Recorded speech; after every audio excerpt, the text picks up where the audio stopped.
लेकिन स्वतः दे दिया इस समय सर्विस करते हुए 30 गेम पॉइंट सर्विस AK-47 की और इजी पॉइंट दे। हेलो नमस्कार दोस्तों, स्वागत है आप सभी का एक बार फिर से आप सभी के आपके अपने YouTube channel UK blogger Sanju पर। तो साथियों, आइए नए ब्लॉग की शुरुआत करते हैं।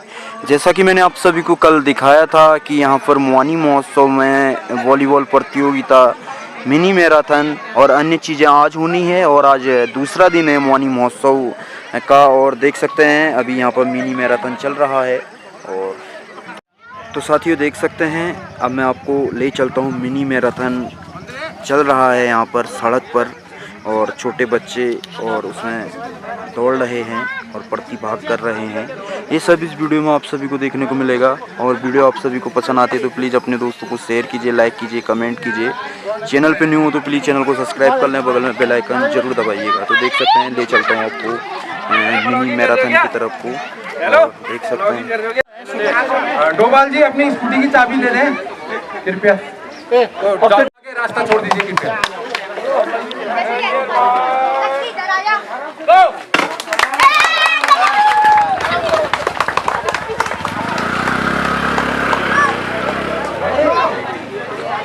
कोई बात नहीं, बच्चा गिरेगा तभी मजबूत होगा।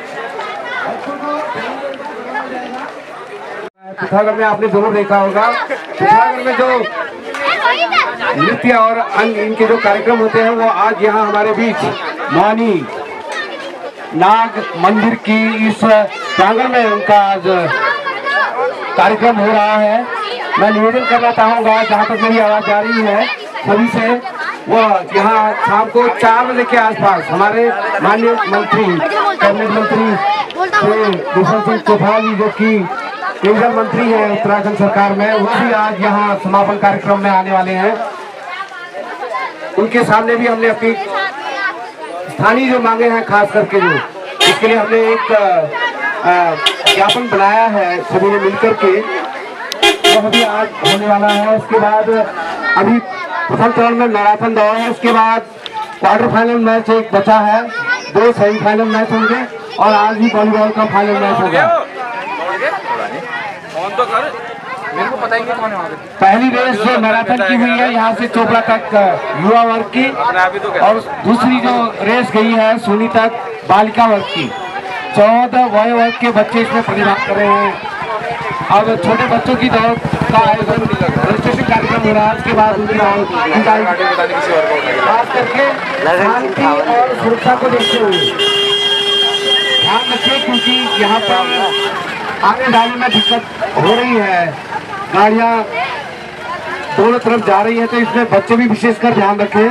अपने आप को अपनी सुरक्षा करिए, क्योंकि अगर आप दौड़ा भागी करेंगे, हो हल्ला करेंगे तो आप ही को नुकसान हो सकता है। उसके बाद सेमीफाइनल मैच साथ आते होंगे। आज स्वास्थ्य विभाग का भी शिविर लगा हुआ है। अपने स्वास्थ्य की जांच करिए, सबसे पहले अपना ख्याल रखिए। कोविड-19 से उभर करके हम सभी आगे आए हैं, सभी ने कोरोना को मात किया है और जो तीसरी लहर आने की संभावना है उससे भी बचना है। हमने अपने आप को बचाना है। मास्क लगाइए, दूरी बनाए रखें। सबसे पहले आप स्वस्थ हैं तो सभी स्वस्थ हैं। और इसके साथ साथ रक्तदान के लिए हमारी जो पिथौरागढ़ की टीम है डॉक्टर शर्मा के नेतृत्व में, नवराज भैंसवाड़ा जी भी यहाँ पर आए हैं, उनका भी स्वागत अभिनंदन है।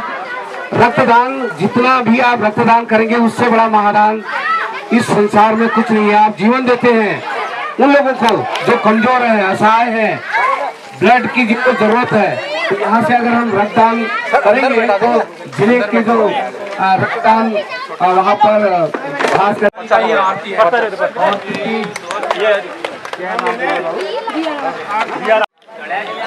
बना यार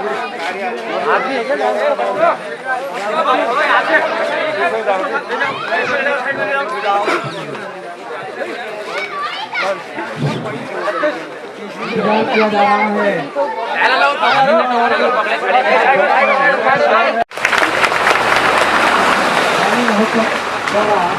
आयोजित 2 दिवसीय खेलकूद प्रतियोगिता मैराथन दौड़ बालिका वर्ग का मेल हमारे सामने आ चुका है।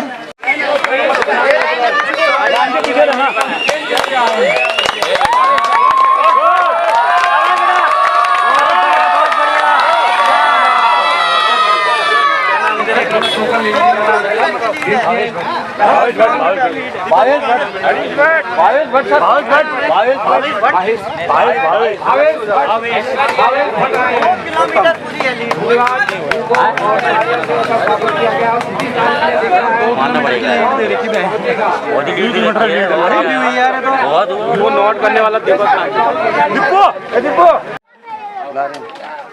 हेमपाल जी भी हमारे मध्य उपस्थित हैं, समाज सेवी और पुरानी के व्यापारी हैं। मैराथन में जो भी विजेता प्रतिभागी हैं उनसे निवेदन है कि वो आप पंडाल के करीब आ जाएं। सभी विजेताओं को पुरस्कृत किया जाना है। जोरदार तालियां बजाइए। एवरेस्ट विजेता दिनेश भट्ट जी, आपका भी हार्दिक धन्यवाद करती है मोहानी महोत्सव समिति। कृपया दिनेश भट्ट जी को भी बैच अलंकृत कर उनका स्वागत करने का कष्ट करें।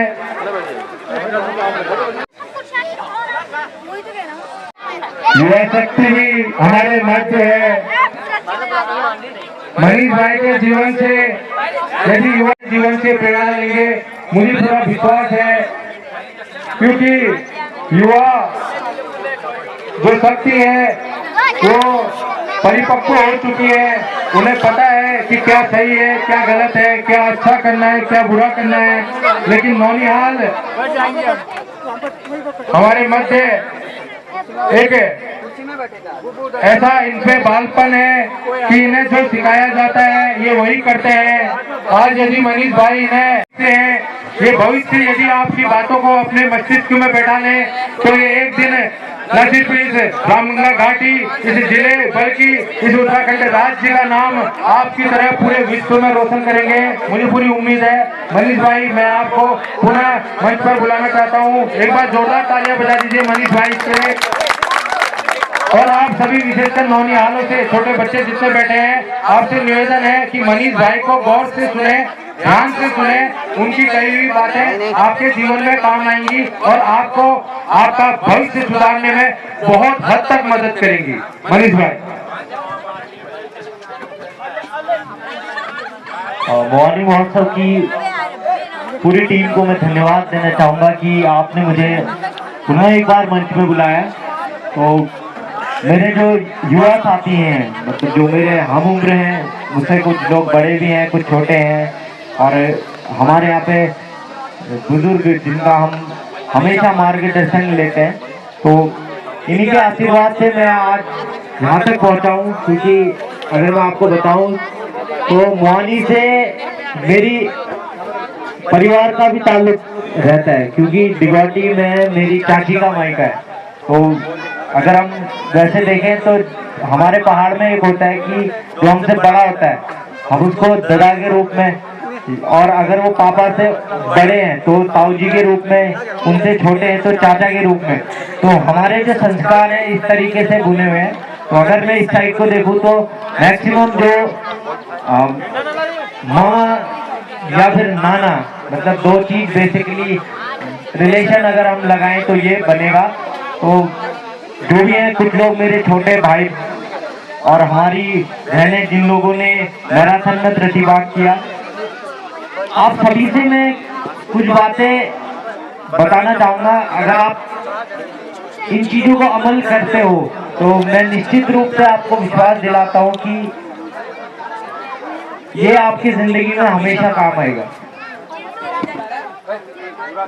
जैसे कि जब भी अक्सर मैं पहाड़ों में जाता हूँ तो मुझसे दो सवाल पूछे जाते हैं। जो मेरी एज का बंदा है वो मुझसे पूछता है कि क्या आप शराब पीते हो, यानी वो मुझसे पूछता है कि क्या आप नशा करते हो। तो मैं उनके लिए ये चीज कहता हूँ कि नहीं, मतलब मैंने आज तक कभी नहीं किया और ना ही मेरा इंटरेस्ट जागा। लेकिन जब मैं ये चीजें बड़े प्लेटफॉर्म में कहता हूँ तो सारे लोग, मतलब एक ये कह सकते हैं कि वो मुझे देखकर आश्चर्यचकित रह जाते हैं कि भाई ये कैसे पॉसिबल हो सकता है। क्योंकि हमारे जो मेंटलिटी है, जब आप ये सुनते हैं कि सूर्यास्त पहाड़ी मस्त, तो इस चीजों को भी हमें हटाना होता है कि सूर्यास्त पहाड़ी मस्त वो पीने से ही नहीं होता है। हम अपनी जिंदगी को अलग तरीके से एंजॉय करते हैं कि हम अपने बुजुर्गों के साथ बैठते हैं, उनसे उनके एक्सपीरियंस सुनते हैं कि उन्होंने अपने जीवन में किस तरीके से संघर्ष किया। क्योंकि मैं भी बहुत मध्यवर्गीय परिवार से हूँ और पहाड़ में अक्सर लोग इसी तरीके से होते हैं कि अगर आप कुछ करना चाहते हो तो आपको लगता है कि यार थोड़ा पैसा मेरे पास होता तो मैं आगे जाता। तो मैं ये कहता हूँ कि हमारे पास कुछ भी ना होते हुए जब मैं कर सकता हूँ तो आप लोग भी कर सकते हैं। जब मैंने ग्रेजुएशन करी थी तो मेरा दिल्ली यूनिवर्सिटी में जो दिल्ली विश्वविद्यालय है वहाँ पे मास्टर्स के लिए सिलेक्शन हो गया था। लेकिन जब मैं वहाँ रहा दिल्ली में तो मुझे ऐसा लगा कि इससे बढ़िया तो पिथौरागढ़ ही ठीक है। तो मैं वापस पिथौरागढ़ आया, मैंने यहाँ से MA किया। वो इसी सोच के साथ किया कि आप दिल्ली में पढ़ो या पिथौरागढ़ में पढ़ो, अगर अच्छे नंबर लाओगे तो आप यहाँ से भी IAS PCS बन सकते हो, या अगर स्पोर्ट्स में इंटरेस्ट है तो स्पोर्ट्स में जा सकते हो। जैसे आजकल चल रहा है कौशल भारत, मतलब कि हम गांव में रह के कैसे रोजगार उत्पन्न करते हैं, तो हम लोग कर सकते हैं। छोटे से उदाहरण है, अगर हम अपने आसपास देखें, जब आप अपने बुजुर्गों से पूछोगे ना कि इन खेतों में कितना राशन होता था, मैंने इस पर भी काम किया है। तो जो रेड क्रॉस सोसाइटी है जो आज ब्लड डोनेशन कर रहा है, तो मैं इसका नेशनल ट्रेनर हूँ पूरे उत्तराखंड में। अभी सिर्फ एक ही है तो वो मैं अभी हूँ, बाकी 192 देशों में मैं रेड क्रॉस का एम्बेसडर हूँ। तो अभी मैं 192 देशों का नेतृत्व कर रहा हूँ। तो जब मैंने इस चीज में काम किया था तो मुझे टारगेट दिया था कि आपने 4 सवाल पूछने हैं। एक, पहले कितनी बारिश होती थी, कितना राशन होता था, अब क्यों नहीं होता, और पहले आप किस तरीके से बीज उत्पन्न करते थे और अब क्यों नहीं करते। तो ये जब सवाल थे, जब मैं लोगों के बीच में गया तो यही चीज था। जो बुजुर्ग थे वो डेडिकेटेड होके सुबह 4 बजे से खेतों में निकल जाते थे और दिनचर्या उनकी इस तरीके से बनी रहती थी कि वो जब शाम को आते थे तो उन्हें पता ही नहीं चलता था कि अगला दिन कब हो गया, क्योंकि वो वहीं बिजी रहते। लेकिन आज अगर मैं खुद अपनी बात करूं तो मेरी दादी, मेरे दादाजी आज भी खेत में जाते हैं, लेकिन मैं कहता हूं मैं तो नहीं आ रहा। अगर मैं भी उनके साथ जाने लगा, वो चीज सीखने लगा, तो वो दोबारा उत्पन्न होगी और हमें बाहर नहीं जाना पड़ेगा।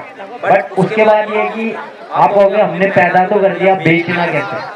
अगर आप किसी चीज को उत्पन्न करते हो तो बेचने का भी एक तरीका होता है। जैसे आप देख रहे होगे कि आज सरस बाजार में मड़वा, भट्टे ये सब बिक रहा है, तो वो कहाँ से जा रहा है, वो हम ही लोग बेच रहे हैं, वो बाहर जा रहा है और बिक रहा है। अगर आप देखोगे, जैसे हमारे बुजुर्ग जब यहाँ पे बैठे हुए हैं, अगर मैं इनसे पूछूंगा कि पहले आप लेते थे, वो कहेंगे नहीं, पहले तो हम इतना तो फ्री में ही दे देते। मतलब जैसे एक चीज देखने को मिलती है कि अगर मैं किसी रिश्तेदार के घर जाता था तो वो पहले 5 किलो भट्टे या जो भी नई फसल है सीजनल, वो मुझे गिफ्ट दे देती। तो पहले इस तरीके से दे दिया जाता था। तो अब लेकिन जब हम बात करते हैं तो वो चीज नहीं होती है। तो हम लोगों को इस चीज के लिए काम कर रहे हैं। और छोटे बच्चों से मैं ये कहना चाहूंगा कि अगर मैं कहूंगा कि आप पढ़ो तो आपको मजा नहीं आएगा। आप कहोगे यार सर भी पढ़ो कहते हैं और ये भी पढ़ो कह रहे, है ना। तो आपके लिए कि आप अपनी किताब पढ़ो, लेकिन थोड़े अलग तरीके से।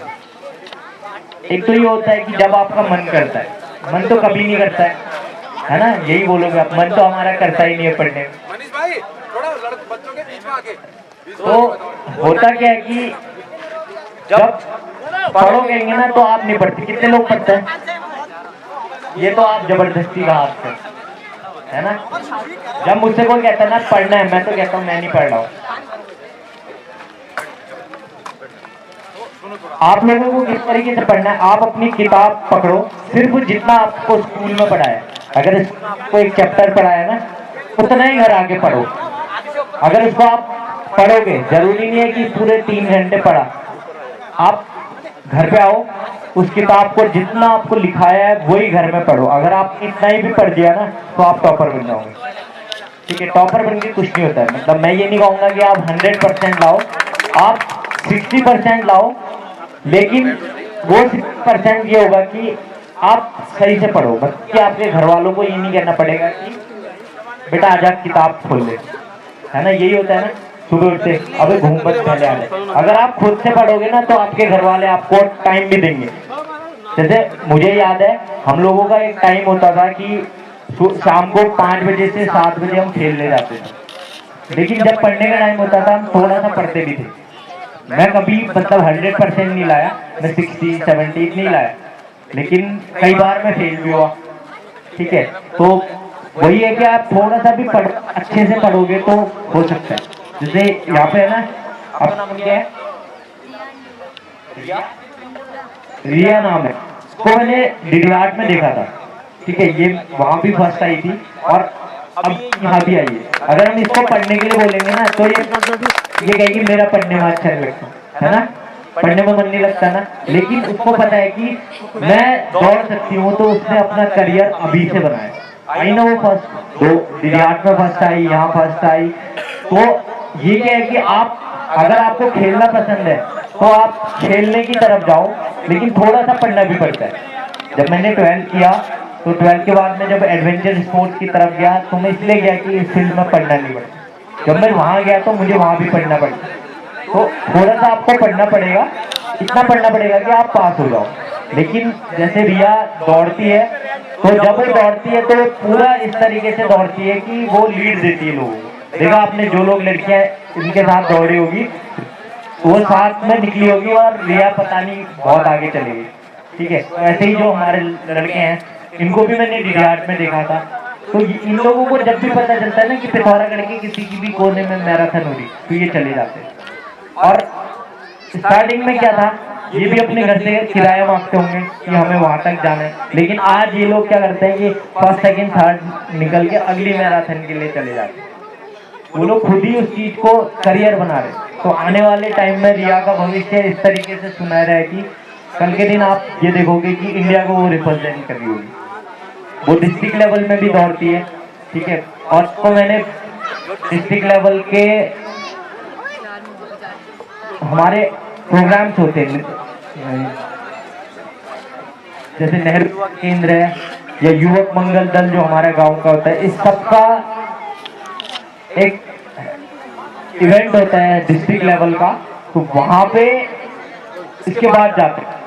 अब जब आप दौड़ोगे ना, पहले आप ब्लॉक लेवल में दौड़ते हो है ना, किसी भी चीज में वॉलीबॉल खेलते हो तो ब्लॉक लेवल में खेलते हो, उसके आगे जब आप बढ़ते हो फिर डिस्ट्रिक्ट ब्लॉक के बाद डिस्ट्रिक्ट लेवल में जाते हो। कोई भी अगर ब्लड डोनेशन करना चाहता है, रक्तदान करना चाहता है, वो अपना नाम यहाँ पंजीकृत करा सकता है। टेकपाल सिंह, भूपेंद्र सिंह मेहरा, बॉबी कापड़ी, राहुल सोनार, अमन मेहता, चंदन मेहता।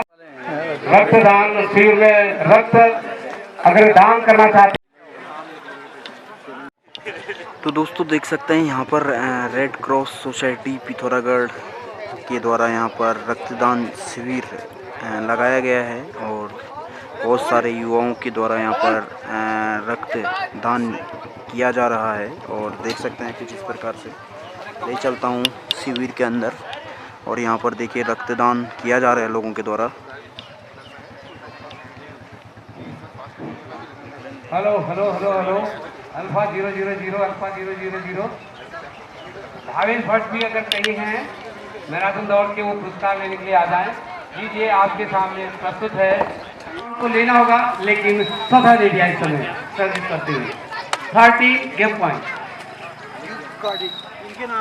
सर्विस AK-47 की और इजी पॉइंट दे दिया। इस प्रकार डीडी हाट की पहली टीम बनी, फाइनल में पहुंची और 21-13 से इस गेम को अपने नाम किया, सेट को अपने नाम किया। ज्यादा देर विसर्जन की टीमें तुरंत मैदान पर पहुंचे, टीम के कप्तान मैदान में आए। बधाई डीडी हाट की टीम को। वहीं मैं दुखद जरूर हुआ होगा लेकिन एक अनुभव लेकर जाएंगे AK-47 अच्छी तरह से तलाश करके मशीन जो है गन जो है उसे अच्छी तरह से ऑन करके आएंगे। नेक्स्ट टाइम भावना को आपने यहाँ पर प्रदर्शित किया, धन्यवाद आपको।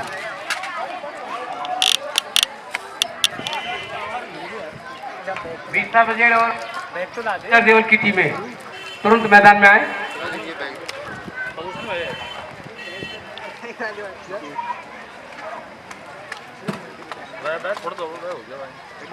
तुरंत दूसरे मैदान में। अब समय ज्यादा नहीं दिया जाएगा आपको। मैच भी निपटाने हैं और थकावट तो शायद बहुत कोसों दूर है। आपका जो मां साहब के बारे में हम कहेंगे कि उम्र 55 दिल 55। तो हमने आपसे बहुत कुछ सीखा है और आने वाली पीढ़ी आपसे बहुत कुछ सीख ली है और लगता है कि आप इसी रफ्तार में आगे बढ़ते रहेंगे और शायद हम लोग काफी बुजुर्ग दिखेंगे और आप लोग मासा हमारे काफी ऊर्जावान रहेंगे और काफी खेल भावना आपके मध्य है और आपका सम्मान हमारे से हर मंच में होना चाहिए। हम लोग ये प्रयास करते हैं और आप हमारे लिए प्रेरणा के स्रोत हैं। आइए मासा। धन्यवाद। तारीफ उतना ही कीजिए जिस लायक हो, तारीफ इतनी ना कीजिए कि हम मंजिल से गिर करके कहीं नीचे पहुंच जाएं। हम उठा लेंगे। मैं तो हमेशा मोहानी और क्षेत्र के साथ रहा हूँ। कोई भी कार्यक्रम है मैं चाहता हूँ कि मैं अगर वहाँ पहुँच करके कुछ सहयोग कर सकूँ तो मेरा प्रयास आपके आशीर्वाद के साथ और आप लोगों के आशीर्वाद की बिना नहीं हो सकता। आपने निवेदन किया है और गाना मेरा भी एक जज्बा है, एक रुतबा है। मैं रहा हूँ मोहम्मद रफी का फैन, मुकेश का और खास करके जो पुराने गायक हैं उनका, और उस हिसाब से गाना मैं आपके सामने पेश कर रहा हूँ। इसमें कोई त्रुटि हो तो क्षमा करें। तेरी जुल्फों से जुदाई तो नहीं मांगी थी, कैद मांगी थी, रिहाई तो नहीं मांगी थी। तेरी जुल्फों से जुदाई तो नहीं मांगी थी, कैद मांगी थी, रिहाई तो नहीं मांगी थी। मैंने क्या जुल्म किया आप खफा हो बैठे, प्यार मांगा था रिहाई तो नहीं मांगी थी, कैद मांगी थी, रिहाई तो नहीं मांगी थी। तेरी जुल्फों से जुदाई तो नहीं मांगी थी, कैद मांगी थी, रिहाई तो नहीं मांगी थी, तेरी जुल्फों से। धन्यवाद।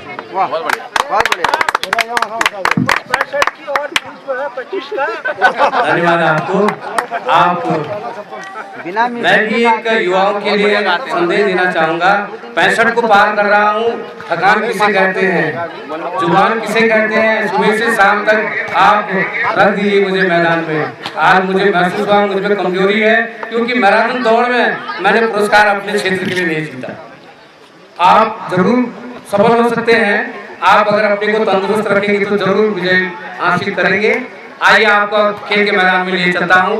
कबड्डी ये वॉलीबॉल का जो मैच है सेमीफाइनल आपके सामने हो रहा है। दोनों टीमें यहाँ पहुँच चुकी है, डीडी हाट और AK-47। दोनों टीम के खिलाड़ी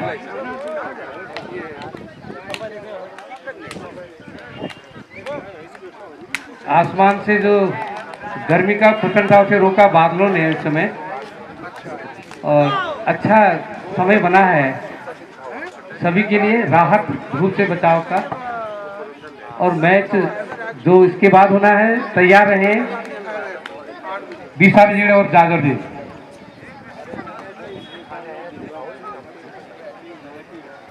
जानकारी उन खिलाड़ियों के लिए जो बाद में आए थे, टॉस किया गया था। टॉस करने के बाद ही निर्णय हुआ टीमों का, जो सेटिंग हुई दो टीमें जो कौन खेलेंगी सेमीफाइनल में। पहले सेमीफाइनल में डीडी हाट और AK-47। देरी का कारण आपको आपके संज्ञान में होगा कि कुछ व्यवधान आया था AK-47 की गाड़ी में, खासकर मंदिर के पास, तो इसलिए वो लेट हुए। डीडी हाट और AK-47 सर्विस AK-47 की बहुत अच्छा प्रयास, लेकिन अच्छी बॉली बनाने का प्रयास, और क्या देखा है पहला अंक डीडी हाट के पक्ष में जाता हो। 1 लव। वल्लभ के साथ डीडीआर की सर्विस। वॉली बनी है राइट साइड से, अच्छा ब्लॉक किया और फिर बाहर जाता हुआ दूसरा पॉइंट भी शायद डीडीआर 2-0 के साथ। टू लव सर्विस, बहुत अच्छा गैप देखा इस समय और चेंज किया सर्विस को 1-2 के साथ AK-47 के खिलाड़ी। यही चतुरता, यही विविधता इस खेल की निशानी है और इस समय वह दिखाया AK-47 के खिलाड़ी ने। देखा गैप है पूरी तरह से और इस बार मिस कर रहे थे, शायद अंपायर ने लाइन क्रॉस का 3-1 के साथ सर्विस डीडीआर की। पहली नजर से नहीं बच पाए अंपायर के खिलाड़ी, सर्विस डीडीआर की। वॉली अच्छा तगड़ा लेकिन अच्छा ब्लॉक डीडीआर के द्वारा। 4-1 के साथ डीडीआर सर्विस करते हुए। वॉली बनाई है लेफ्ट साइड से लेकिन बाहर मार दिया इस समय। 5-1 के साथ सर्विस कंटिन्यू डीडीआर।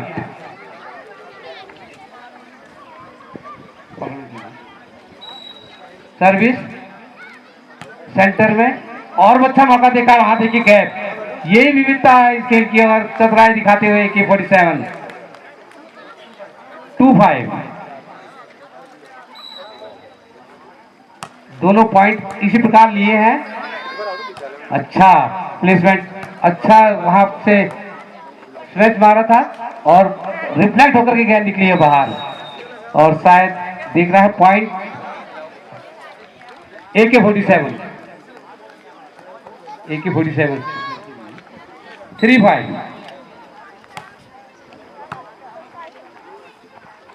तक गया है शॉट लेकिन फिर अच्छा ब्लॉक किया वहां पर। 4-5 अच्छी वापसी करती हुई AK-47। सेंटर राइट साइड से अच्छा गैप देखा है और मौका देखना थे, वापस कर पाते नहीं और ये वापस किया। बहुत अच्छा रिफ्लेक्ट वहां पर गैप में गेंद को डाला और वॉली बनी है और ब्लॉक किया लेकिन यहां पर गेंद को फिर संभाला है डीडीआर के खिलाड़ी ने। वॉली तेज और इन, तो बहुत अच्छा शॉट मारा गैप में। 6-4 सर्विस डीडीआर की। वॉली अच्छा मारा लेकिन बाहर मार दिया इसने। 7-4 के साथ service continue DDR. Service volley बनी है, देखना है कि अच्छा बना है लेकिन अच्छा वहां पर रोका गेंद को और ये लॉन्ग है, बहुत ही अच्छा गेंद देखा इस बार डीडीआर ने। 8-4 पहले सेट में सेमीफाइनल की। सर्विस 5 नंबर की खिलाड़ी डीडीआर की सर्विस करते हुए और फिर क्या देखा 3 पॉइंट जो लिए बहुत ही अच्छी। 5-8 3 पॉइंट चकमा देकर के गैप को देख करके AK-47 के खिलाड़ी ने लिए हैं डीडीआर की टीम और AK-47 के लिए अब अहम हो गया है।